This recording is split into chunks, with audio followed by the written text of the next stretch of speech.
CiCi. What's How up? you doing? I'm amazing. This is a beautiful room. My goodness. Wow. Everybody's bringing a good vibe. So you came to New York recently, officially. Like, how has it been, like, doing the whole New York thing, being a mom, doing your promo? Like, how has that been? How have you been able to balance everything? New York's been incredible. You know, I've come here over the years as a performer, and that's a whole different vibe. When you come here to live, I see New York from a whole different lens. You know, I was saying, like, I never realized that there were as many playgrounds as they have here. That's the mama lens, right? Because you're trying to find places for your kids to play and get out. And so there's been a great discovery on, like, the everyday living side of life. That is so beautiful. Like, I had the best experience walking my little 2-year-old daughter, or not 2 years old, she's almost 2. She's 22 months, but I was walking her down the street in her little pink car. And it just brought me so much peace and joy. You know, the way the sun shines and the NYC backdrop is so special. It's like being in a movie, but it's like your life every day, you know? So, and then you can't, let me just say, the people of New York are amazing. And it's nonstop. They say the city that never sleeps. I swear to you, trying to record a TikTok or like a, you know, when you have to like a drop kind of video, it's the hardest thing to do if you're outside because it's like, wee, wee, bam, bam, hey! I mean, it's everything happening like all day, nonstop. I'm like, New York, like give me 1 second, okay? Just 1 second, you know? But it's been amazing being here and seeing also the lens through, you know, our families, our kids' eyes, you know. I'm excited for them because it's going to be a big culture shift for them, you know. And I, you know, I'm from Atlanta, so there's a little, yeah, ATL. There's a little grit, you know, that I grew up with, and I was a military baby, so I did get to travel the world because of that. But my experience really, I think, shaped me tremendously at a young age, and so I'm excited for my kids, for our kids to be able to have somewhat of a similar experience on the East Coast of life and the grit, like Future loves basketball. This is a basketball mecca, you know, so, and the boy, he can shoot. So I'm excited because I think he's going to really level up his game and like the toughness. He'll get some of that from here. Sienna is sassy. Y'all, you know, little CiCi, she is ready for New York. She's like, New York, you better be ready for me. Like, that's her mentality. But I'm excited for her as well, you know, to just see how she's going to like look at New York from her experience. And then Win, he's just Mr. Karate Kid.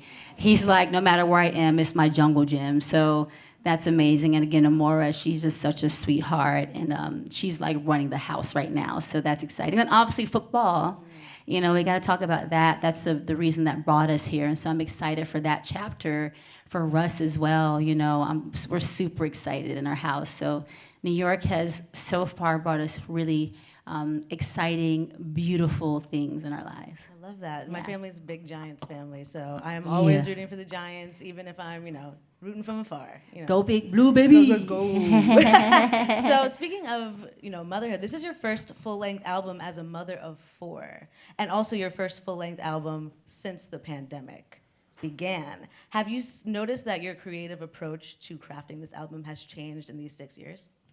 You know, I just feel like more is better. It's really weird because I didn't realize when I looked up that I had 2 kids while making this album. I was like, wait, what? What I did? You know, but it shows me that you can do it all. Like, it really does. It takes a lot of work. You know, there's a lot of times where I'm really tired, I'm not gonna lie.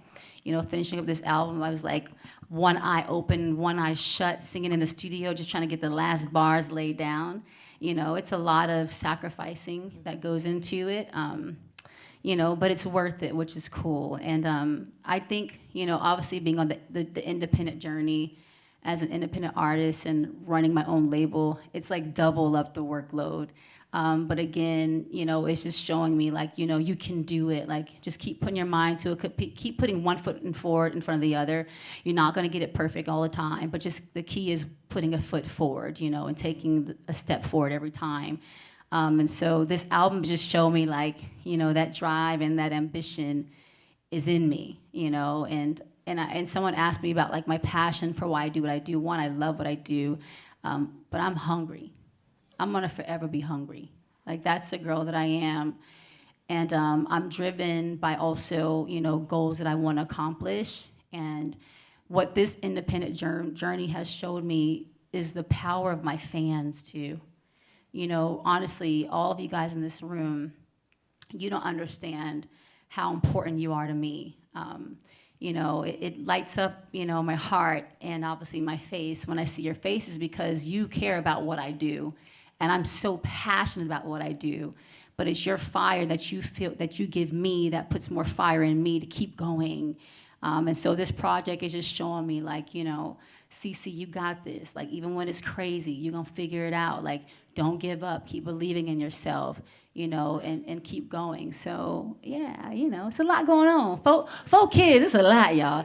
And then I say, Russ is my biggest baby. Oh, wow. So I really got 5. So I'll be trying to figure it out, but, we got this. So, yeah. Aw, love you too.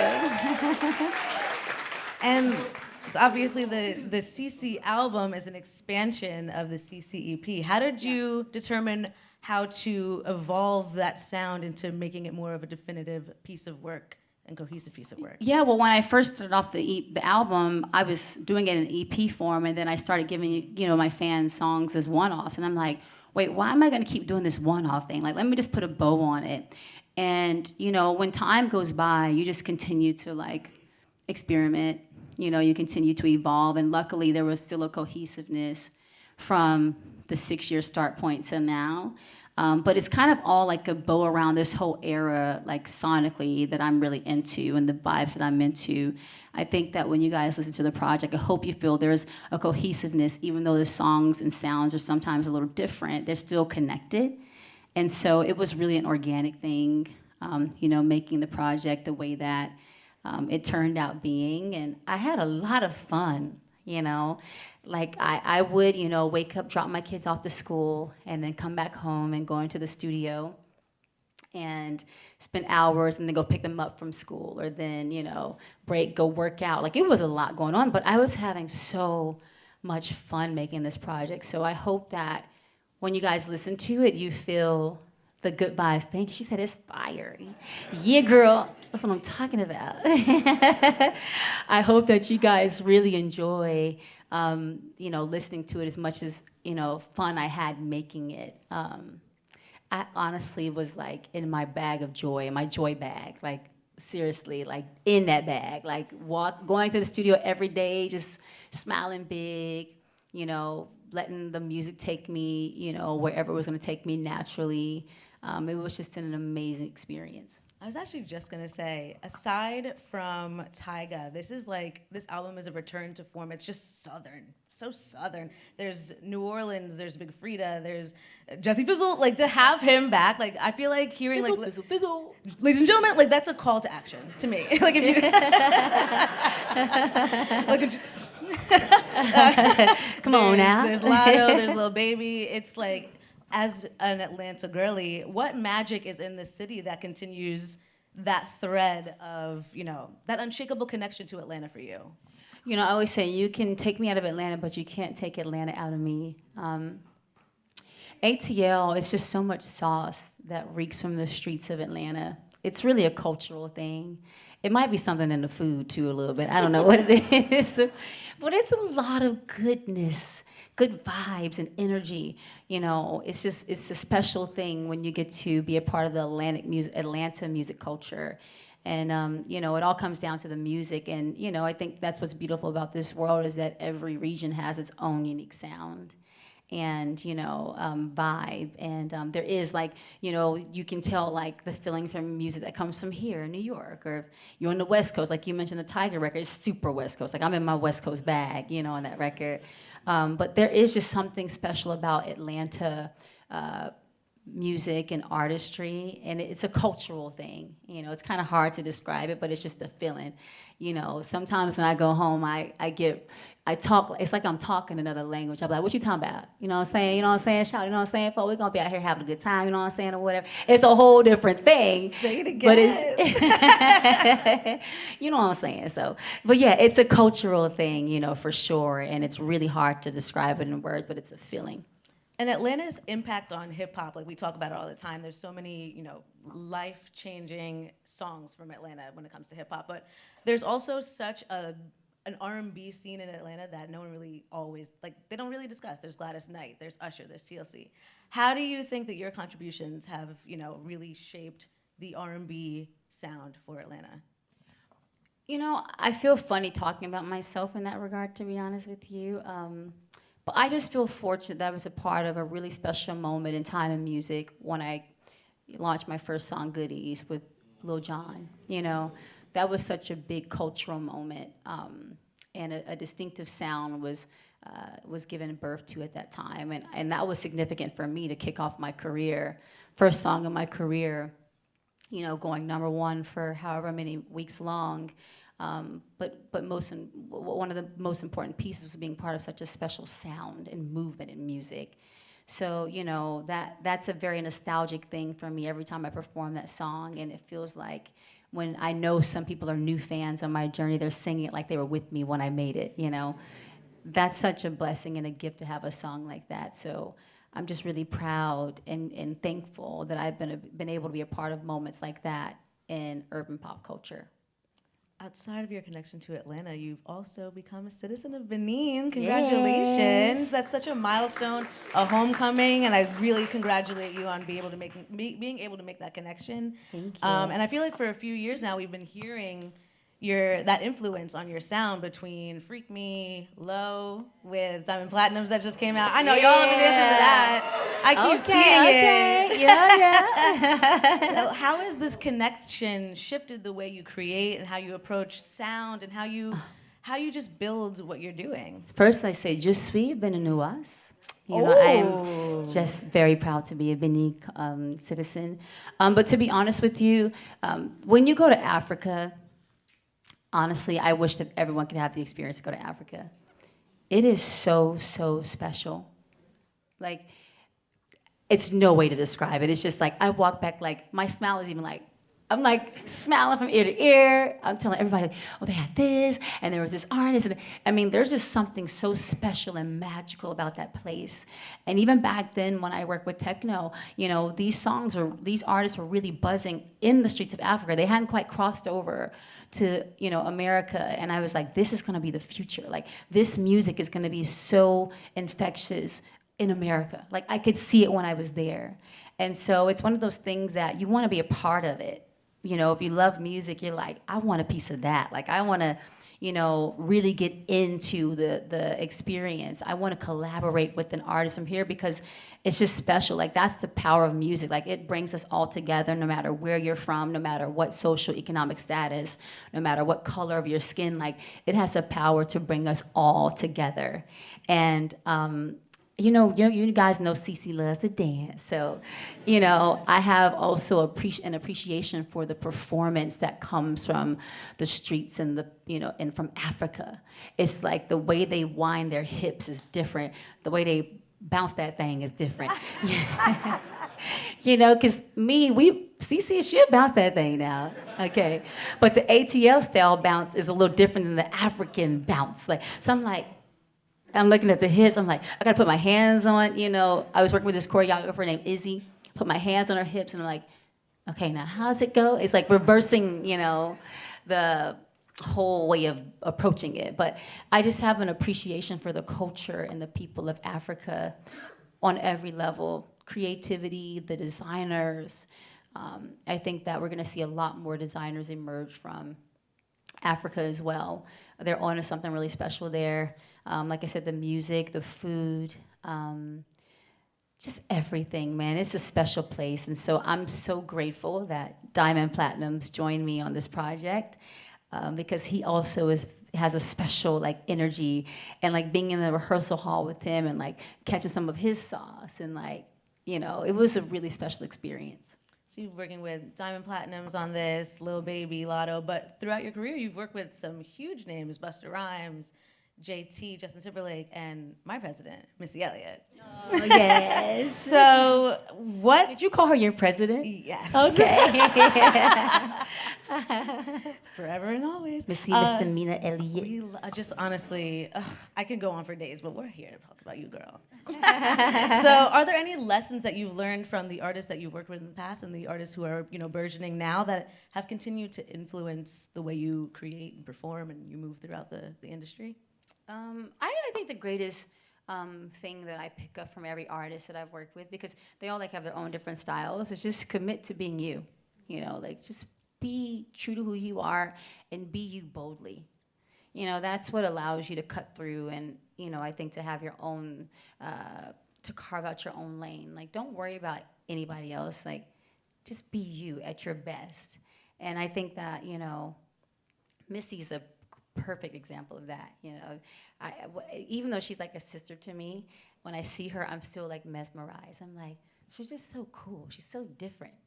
There's no one like her, but she is boldly her. If you hear our conversations as artists when we're preparing for something, how we're so specific about our style of the moment that we're doing, or how we want to approach something, it's I think it's a really funny conversation, but it's just being wrapped up in artistry and just simply committing to being you. Don't try to I always say, if you're worried about what's happening on somebody else's block, you'll miss what can happen on yours. So for me, it's just run your own race at your own pace and be boldly you. Do you have a dream collaboration? I mean, one I've been talking about for a long time, because you guys may know I say I'm Blexican because I'm learning. I've learned how to speak Spanish, so I'm Blexican or whatever. So tú sabes. Sí, okay. Claro que sí. Estudio en la escuela, pero not very good at it. Okay. No, bueno, está bien. But honestly, I really want to work with a Bad Bunny. Nueva York. That song is another call to action. Oh my gosh. My God. I love him. I think an artist like Karol G could be super dope to work with. That would be so sick, because you both can dance. Yeah, she's awesome. But I do want to do something in the Latino culture, world of it all. That'd be super dope. Yeah, and it's funny because I actually have a really cool collaboration. I won't say it just yet, but with an artist from another part of the world, let's just say the Middle Eastern side of the world, that I'm excited about. I like being able to, step outside of my comfort zone or the familiar place. And again, goes back to the power of music, how it just bridges us all together. So I'm excited for, trying stuff outside of my waters. I can't wait to hear whatever that comes out. Yeah, it's exciting. Yeah. I can't even say quiet as it's kept, because it's not a secret. And you all can all validate me on this. You are one of the greatest dancers in the history of modern music. One of the greatest. You've mastered styles and just turned them into such cultural moments. I grew up dancing, so I've always just been in awe of the way that you move. You've mastered feminine, you've mastered, you can do it all. And you have so many sons, girl. You have so many sons. So when you see the viral dance challenges and the way that people are still going up for everything you've done, how do you think about your legacy that you've built around dance? Firstly, thank you for that. I really appreciate that. I always say when I make my music, I just want to make the world dance. That's my ultimate goal. If you notice, a lot of my albums aren't filled with too many slow songs, and that's intentional. But when I'm on the stage, I'm like, why did I do this to myself? Because I'd be tired. But ultimately, I want to make the world dance. Dance speaks to me in a special way. And again, along with music, dance is also one of those special gifts and things that brings the world together. So I love, I love dancing, and so I don't know. It's really touching, when people are recreating my dances. I gotta shout out Jamaica. She's in the room somewhere. She's probably preparing for me. Yeah, she said the choreographer. Yeah, so she's also like evolved in my world. So she does more than choreography. She also helps now with creative direction for me, and we work together on our stuff. But I met this young lady when I was 14 years old. So, she's probably the longest standing member. And you guys know Yoli, my makeup artist. Yeah, I said, Yo-Yo. I actually met Jamaica and a guy named Jasper, before I met Yoli, but all back from the same time. But, there's just something special about, when we start moving. And I don't know, it's a special gift. And I don't know, I'm just grateful that it's a part of my DNA. It's a part of my identity. It's how I express myself. I brought up Jamaica. Why did I bring up Jamaica? I brought it up just because of the journey, but also I don't know where I was going to go with that. But I think she's got the best sauce, though. I will tell you, she's a sauce queen when it comes to dance.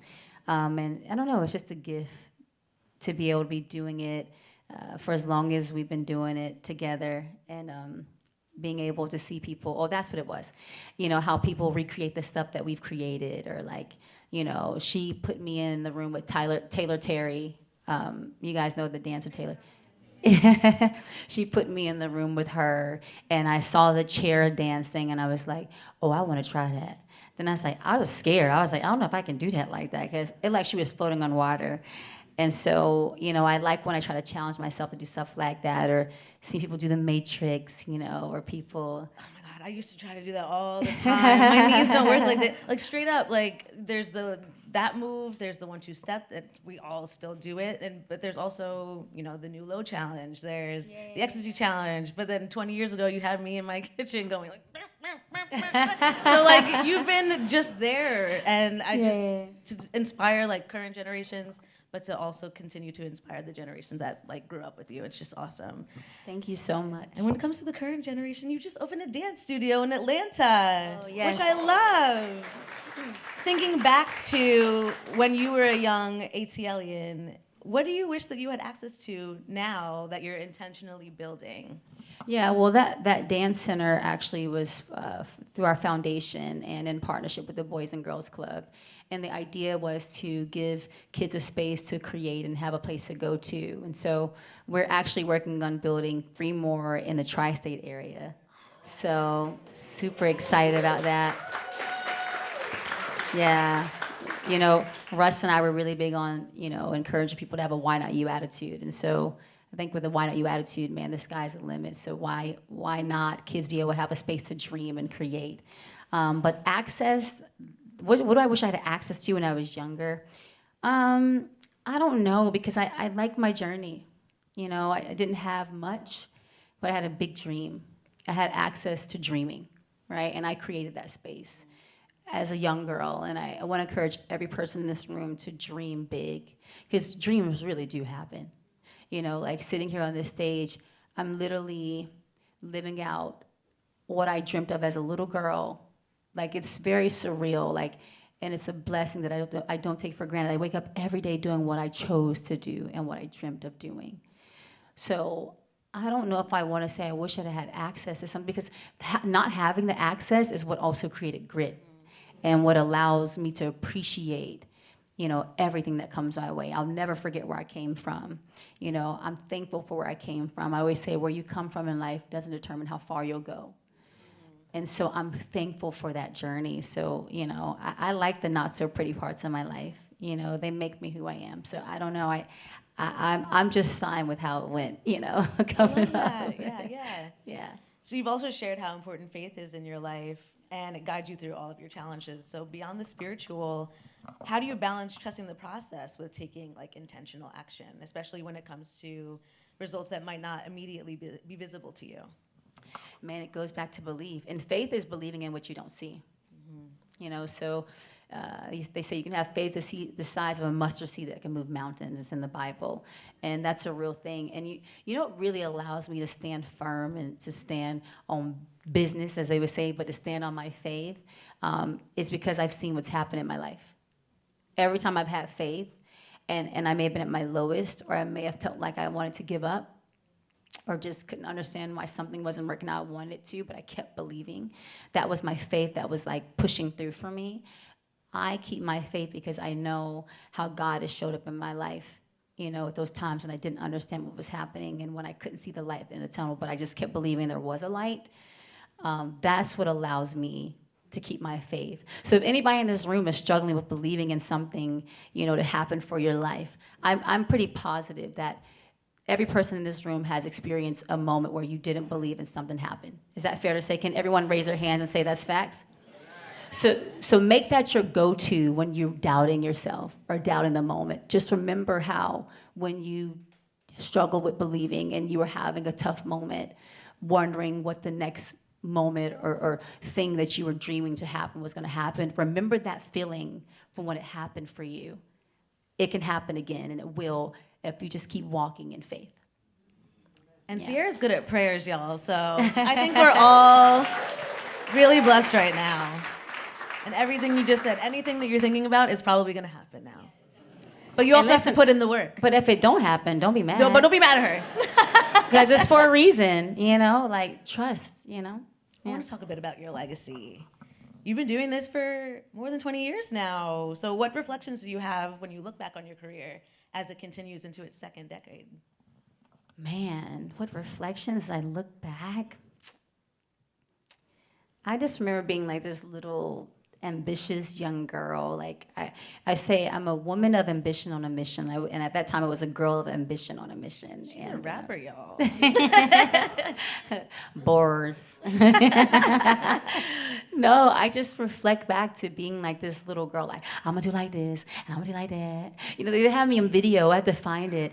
I think I did find it actually, where they asked me, you know, where I saw myself a year after graduating, and I was like, and my super Atlanta voice, I see myself having #1 song on the Billboard chart, and and literally a year later that happened, right? So I just think about like, I'm an only child, so I had a lot of time on my hands to like create an experiment, you know? So I would say a lot of being able to do that was significant, just trying stuff. But I don't know, as I reflect back, I think about the grind, you know, the grind will never leave me, you know. I'm thankful, as you guys know, I talk about the independent journey. I'm thankful too for the traditional system journey too, because, you know, back in the days, we had things like artist development, you know, where you have to sing and jog at the same time, like all kind of things, just being thrown into the fire. And so, I don't know, when I reflect back, I'm just grateful that I got to experience the different phases of the evolution of music, the music industry, you know, watching physical sales become less and less significant, but now they're starting to come back in the vinyl form.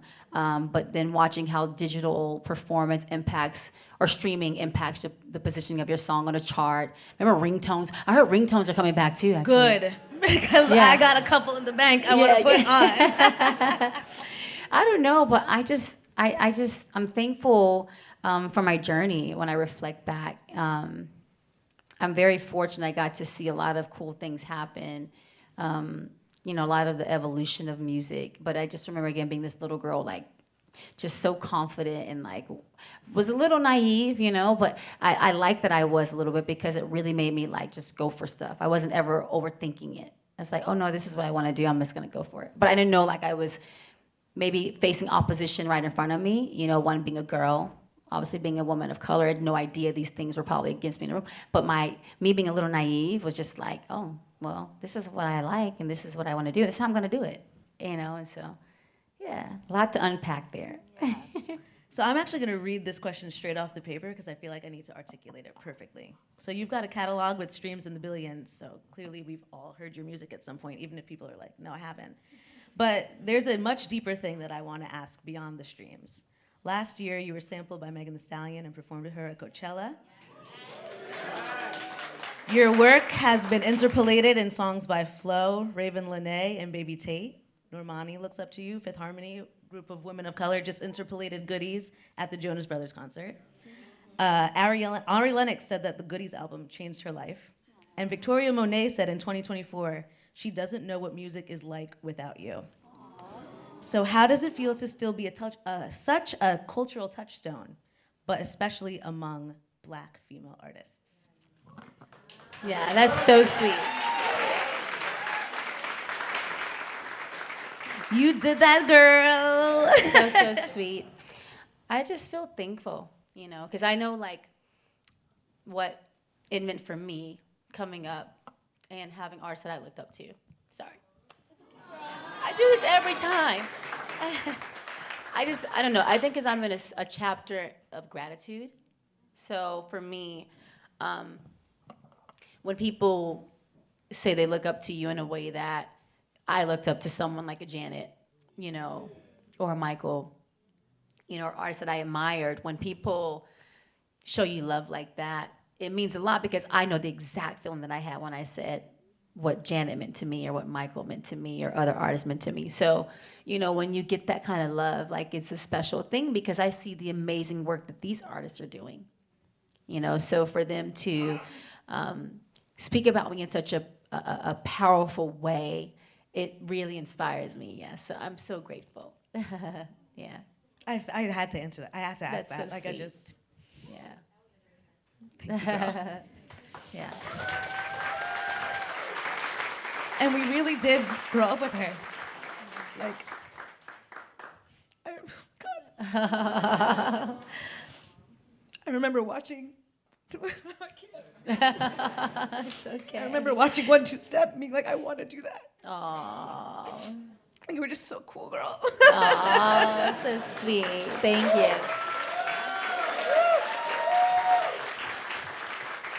Like, being able to balance like the femininity, the masculinity that we all have inside of us and doing it with such grace and confidence and swagger. It's just, I'm so happy to be here with you. Aww, so sweet. I didn't expect that. Oh my God. So sweet. So- High five. So now I'm going to be on the internet. Trying to be like in the cut. Do a little like TikTok dance or something. So, oh yes, tissues. Oh, bring them out. Oh my God. Thanks, JB. Wow. Oh my goodness. So sweet. Yeah, you take one, I'll take one. Yes, we'll blot together, girl. To emotion, to being When able I to feel cry, our feelings. You cry, we cry together. So when you think about the story you're telling through your work and your life, your philanthropy, what imprint do you hope that it leaves on the culture and the people who have grown up with you? But most importantly, like your babies too. Oh my gosh, yeah. Russ and I talk about legacy. Our babies are a reflection of that. I hope that, when people see my journey, that they just know that anything is possible when you believe. And I think for our kids, we want them to, be God-fearing little ones, which they are so far. They're getting it, which is great. Compassionate people, humble. Being humble is important. Having the compassion to serve, when it's all said and done, I hope that people would say, that she loved big, she gave big, and she served big. And that's important to me, that our kids have that mentality, because words carry weight. The things that we do can impact someone's lives more than we know. I hope my kids understand the significance of that. I hope that they just have the spirit of wanting to help. But the drive, too. We got to have the drive, I hope that they, understand you got to hustle. The world's not going to give you, what you want. They might actually make it harder for you for whatever reasons. Like, know that. But know that you can, do it if you believe, right? And I think no really great thing that happens or good or great thing that happens in most cases doesn't come with some challenge, or opposition. So that's actually a real good lesson that some of our kids are going through right now. It's like, listen, sunshine, the world ain't gonna be handed to you. I just had a conversation with one of our kids the other day. It's like, you're gonna have to you got to toughen up a little bit, and that's a real thing. That's just the ways of the world. So, I just hope that they'll be equipped and be ready for whatever life's gonna throw their way. But again, know that if mommy and daddy could do it, we can do it. Yeah. Also, shout out to Sienna, who has excellent taste in music, because Ride is my favorite song too. That's Sienna. Oh my God. Oh my God! Like when she said Ride, I'm like, I feel seen. Oh my God. One of my favorite songs by you too. Like, oh, and the video. Don't get me started. Oh my I've already started Lordy. crying. I'll cry again. So funny. Is there anything that your younger self wish you knew that your current self could probably have given that advice to? My younger self, just be patient. Because when you're young, you just want everything to happen. You know what I'm saying? Like when you want it to happen, how you want it to happen. She's like, yes. It's the truth, right? It's like, just be patient, little one. Like, it's gonna all happen for you when it's supposed to happen for you. Yes, right? Yeah. So, you look really young, but you said you have kids? Oh, with kids. Yeah. Hard for yourself, right? Yeah. So it's like, be patient, little one. Like, I would tell myself that, like, and I would tell myself, stay the course. Like, something I just thought about is like, I used to always say, like, you are your own clique. And sometimes I think people, you feel like you got to try to fit in with like certain crews that feel cool, and like you feel like you got to like not be yourself fully to like make people happy or to think you're cool. And it's like, man, bump that. Like, you're your own clique. Like, stay the course. Like, I would say that because I loved like getting along with everybody. Like, that was my jam. But I struggled with like blocking into like cliques. Like, I could never do that. It was just weird. So I would say that too. Like, like, you be your own clique. Like, stay the course. Like, and I did say, be your own clique, but I would remind myself that. Yeah. Last question before we get to some questions from the audience. What is next, girl? Because one, you've been outside more than anybody here in New York City. I see you doing everything. But what is next? What is next? You never know with CiCi what's next. Because CiCi be doing a whole lot. She do. There are some exciting things in the pipeline. Right now we're in the thick of this CiCi era together. See how that CiCi era, okay. But we are, I'm having fun, jamming out to this album with you guys and promoting it. And so we got some performances in store for you all. Yeah. Excited for that. More no, well, let's not get crazy. I don't want to make no false statements out here, and y'all get me in trouble. But I do have plans to do a tour. Now, listen, that conversation is in the works, so it's not happening tomorrow, okay? I don't want y'all to be like, well, you said. Just know that is an important plan of mine and mission of mine, and I want to go around the world. So that's one of my goals. And then sidebar, I just want to mention that Russ and I, we have our Why Not You Productions company that we're so proud of, and our first big feature film that we did in partnership with Amazon Studios is coming out November 7th. Yeah. It's called Sarah's Oil, and this young girl, Sarah Rector, was a boss. She was very fearless, young black girl, one of the first young black millionaires. At just 11 years old, understood her value and her family's value and fought for what was theirs. And it's just a great story that everyone needs to see. So I just want to, tell you guys that, because November 7th it will be in theaters, and you guys should check that out. Yeah, but I'm excited. I don't know. Listen, like I said, y'all know CiCi. She don't stop. We ain't stopping around here. We're just getting started. You guys have been like a tremendous part of my journey, and so I'm excited for us to keep on rocking together. We got a lot more. It's been. I call y'all my day 21. So it's 21 years since the first album, and we got 21 more to go. Oh yeah. So we are gonna take a couple questions from the audience, but if you speak Spanish, we're gonna take some preguntas. All right. Preguntas. Who wants to choose? Who wants to choose? You want me to do it? Okay, I saw this gentleman with the hat, his hand go up. Yes. You can, we're gonna yeah, get why you a not? microphone right to you right now. Okay, perfect. Hi. Hey, can you? Yep. Okay. Ooh. Hey. Hi, my name is Devin. Nice to meet y'all. Hi, Devin. So I've been thinking about this question for a while. So when you did the fantasy ride, okay? Come on now. That's you. Yes, yes. I think it was imagined to be a multi-disc album. But Yeah. if that was the truth, and any of those Yeah. songs ever resurfaced later in other albums that never made it to the original? Oh my gosh. Because I know you had like Super C and everything that was. What the heck? I gotta like really think this through because I don't remember what we did. And you know what's so funny is I've recorded a great amount of songs in my career, but I very rarely have tons of leftovers. And I don't remember exactly what we did with the three CD thing. I need to ask Falana, who was with me at that time, what we did. Now you gotta make me go dig. I owe you an answer, okay? Because I don't remember what we did. I feel like I did something with the 3C thing, but you guys never got, I don't know. I gotta dig. Let me get back to you on that one, okay? Look at my Instagram stories. Let's do IG stories. someone from this side over here. Oh, we got one right here actually in the back. Sir, can you stand up? Ciara, speaking of ride, Oh gosh. just sorry, question for you.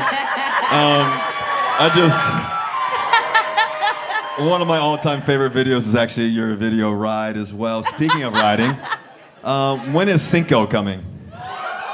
That's just the question I had for you. Babe, that is such a private conversation. I can't. Oh, Lordy. I mean, y'all know we be practicing like we trying to make Cinco up. That's like, Cinco is gonna come when God has Cinco for us. Oh my gosh, babe, my cheeks hurt. All right. Oh my so how about a gosh. question from this side of the You audience? play too much. Right in the front, because I saw you when I walked in, girl. Let's get her a mic.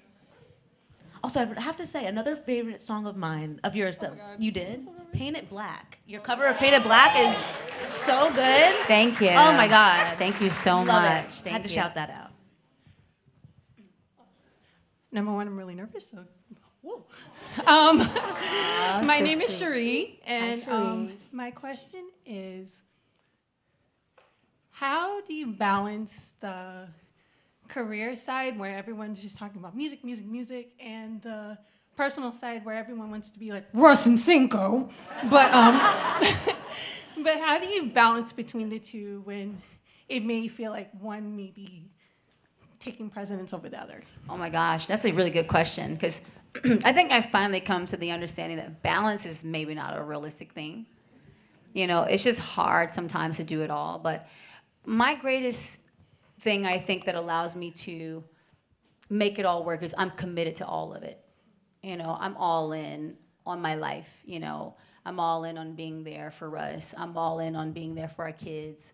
I'm all in on being the best artist that I can be and having the best success. And I also think it's important to make sure your cup is, you know, not too full, right? So I try to work on that quality versus quantity, but I'm all in on the things that are in my life.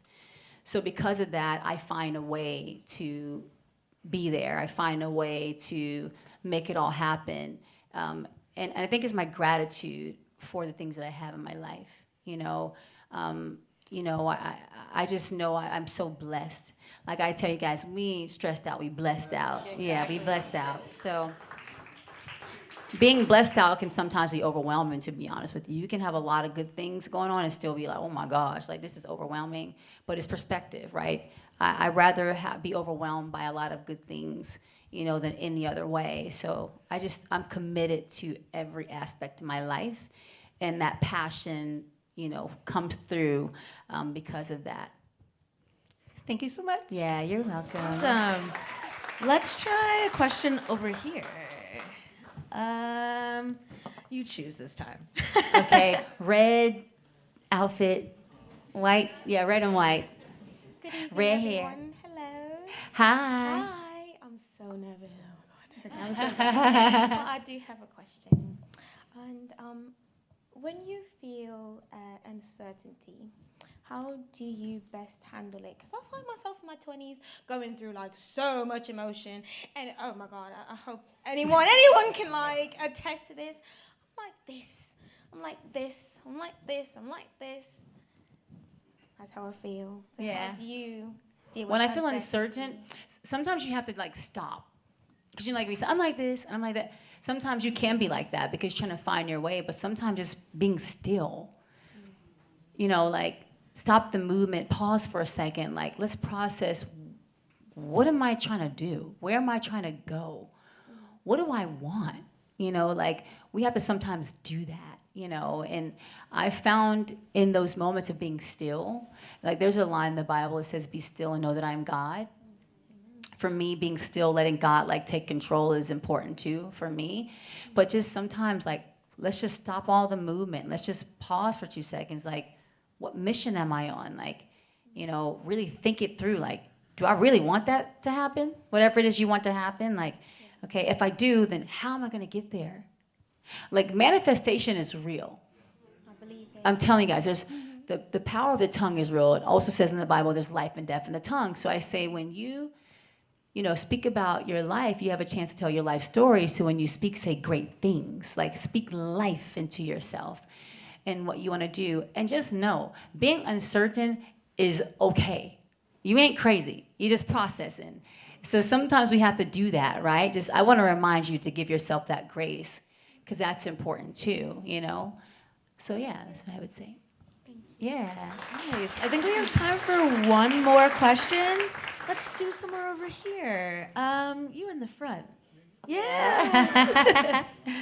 I like that hat, by the way. Thank you, thank you, thank you. That's proud. I'm proud of you. Thank you. This is inspired by you. Oh, I just to love put it. that out there. That is so me. First and foremost, Ciara, I'm one of the Day 21, so I got to put that out there. Yay. Secondly, flowers, flowers, flowers. You that girl. We all know you that girl. That's why we up in here. All of that comparisons and everything that's going through the industry with the female artists of your time, like you in your own lane, and we love and respect that about you so much. So that's first and foremost.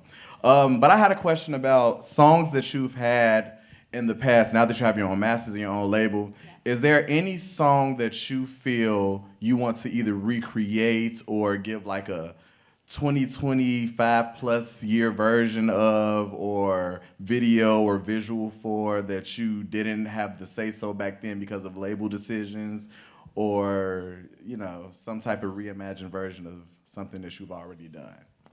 Well, that's a really good question. I actually just recently did something really cool to 1-2 Step, but it wasn't inspired out of like anything bad. It was just that these really cool DJs, they made a cool mix in my song, and I went in and played with it. I'm not sure where exactly we're gonna land with that, but songs like that are fun to like, play around with.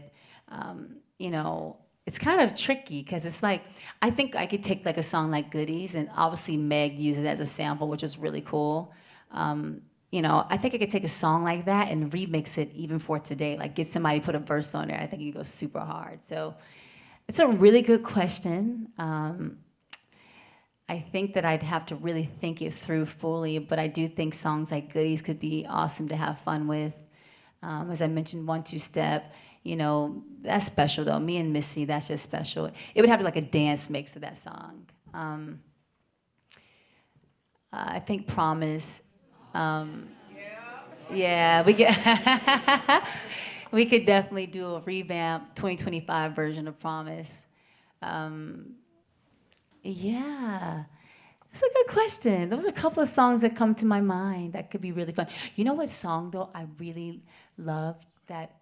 Which one? Sweat was a good one too with 2 Chainz. That song was really cool. But I liked how I was singing operatic style on High Price. Yes! Come on, we know we got some Day 21s in here. Cause I'm high price, better have on a hot paradise, better buy me anything got, cause I'm already holding high price, paradise, anything I like, cause I'm already holding, already holding, oh, I'm sorry, I love that song. I got money.